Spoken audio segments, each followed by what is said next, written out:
Shalom Abracha, que le bon Dieu vous protège, vous donne la santé. Voilà, nous sommes pendant la période qu'on se prépare pour la fête de Purim. Alors, la fête de Purim, c'est une très belle fête. La fête du déguisement, la fête du michté, on boit, on est heureux, on est content, on envoie des cadeaux, on reçoit des cadeaux. Alors, la fête de Purim, c'est la fête aussi de Matan Torah, la fête de la fierté d'être juif, fier de la Torah que le bon Dieu nous a donnée. Dès que cette fête commence à approcher, on commence déjà à se préparer à la fête de Pessah. Mais mes amis, je voudrais vous raconter une belle histoire qui s'est passée aujourd'hui. Il y a quelqu'un, c'est la veille de Purim là, vous savez, on est le mois de Hadar. Le mois de Hadar, c'est le mois des miracles.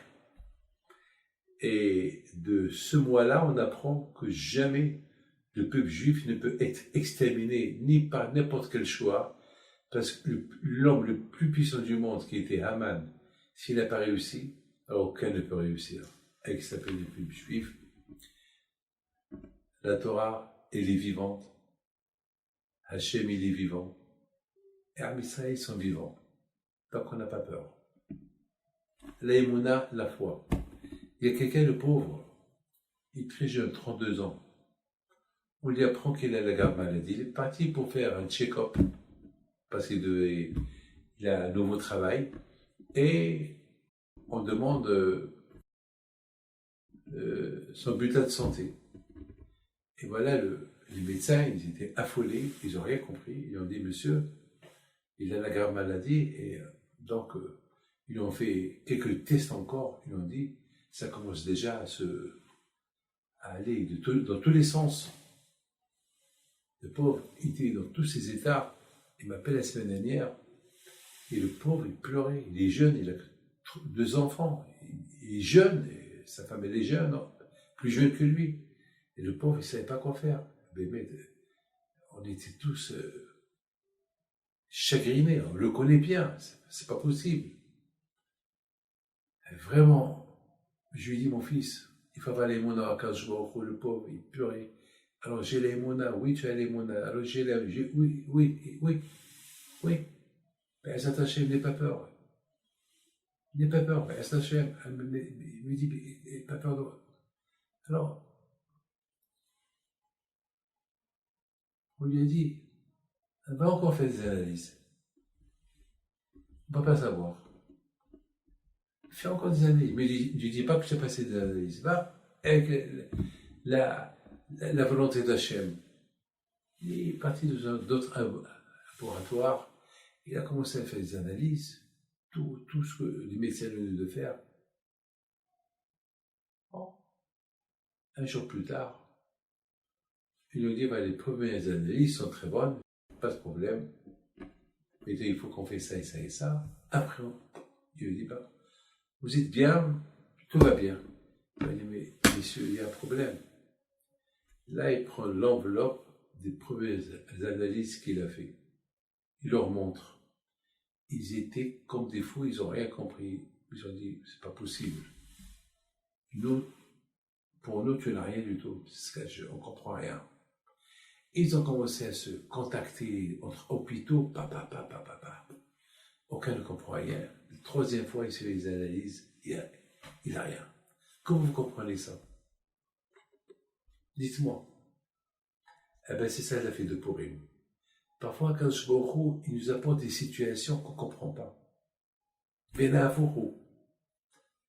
Ce qu'il devait avoir, il s'est arrivé le contraire. Venafuru. C'est ça le miracle de Purim. Le miracle de Purim, on parle de ce miracle de Purim pour nous réveiller, pour nous dire que ce miracle de Purim, on le vit tout le temps. D'ailleurs, à la Haggadah, on dit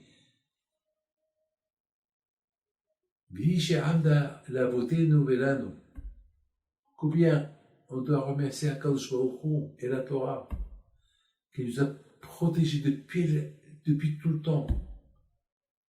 Parce que tout le temps, il y a des nations qui veulent nous détruire et Akadosh Baruch Hu nous protège. Il ne faut pas avoir peur. Pensez à Akadosh Baruch Hu, vous aurez tout. Vous savez, tout à l'heure, il y a quelqu'un qui me raconte qui devait construire une synagogue pour les Anglais à El Had. Et ils ont eu un terrain de la mairie, mais pas d'argent. Ils ont décidé de partir en Angleterre pour ramasser de l'argent. Ils sont partis en Angleterre, ils ont à peine ramassé de quoi payer les billets. Ils sont restés une semaine sans rien faire. Donc ils ont dit, on perd le temps et on perd le temps. Bon, au moins on a fait l'ishtadlut, on a fait des efforts, on est venu. Bon, quand je vois c'est ça, elle me l'a raconté, je dois la parole d'honneur. Donc, j'ai alors, il dit, mais David, on est retourné dans l'avion, parler.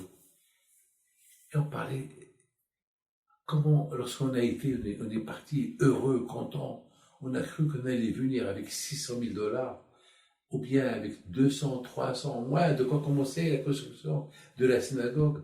Et finalement, on a rien ramassé, on est venu avec l'argent du billet, c'est tout. On avait de la peine. Et après, on s'est dit, bon, c'est Hachem qui a voulu. Si Hachem, il veut nous aider, il nous aidera. Bon, voilà, on a fait Ishtadlut, on a fait des efforts. Maintenant, quand je vois au est grand, ils arrivent en Israël, une semaine plus tard, le rabbin reçoit un coup de téléphone. Celui avec qui je parlais ce soir.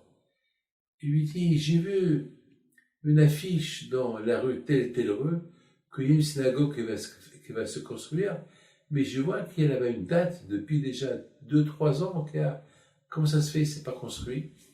Ben, monsieur n'a pas d'argent. Ah bon? Et elle va porter le nom de qui? Ben, pour le moment, il n'y a personne, il n'y a que le terrain vide, c'est tout. Et la carte que vous voyez, c'est le rêve. Il dit, je peux vous voir, vous êtes le propriétaire? Oui. Je peux vous voir, oui. Ils sont donné rendez-vous, ils ont commencé à discuter. Eh bien, ça tombe très bien. Je suis venu pour une fête. J'habite en Angleterre. Je suis venu pour une fête. Et je passe et je vois. Eh bien, j'ai toujours rêvé de construire une synagogue à la mémoire de mes parents. Alors voilà, je prends la synagogue sur moi, c'est moi qui l'ai construit. Mais il donnait le nom de mes parents.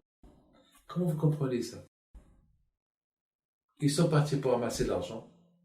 Ils n'ont pas dit au bon Dieu pourquoi. Ils ont accepté. C'est Hachem qui décide. Au moment qu'on dit c'est Hachem qui décide, alors quand je vous dans il vous donne ce que vous désirez. Mes amis, que le bon Dieu vous protège et vous donne la santé et la joie. Amen. À très bientôt.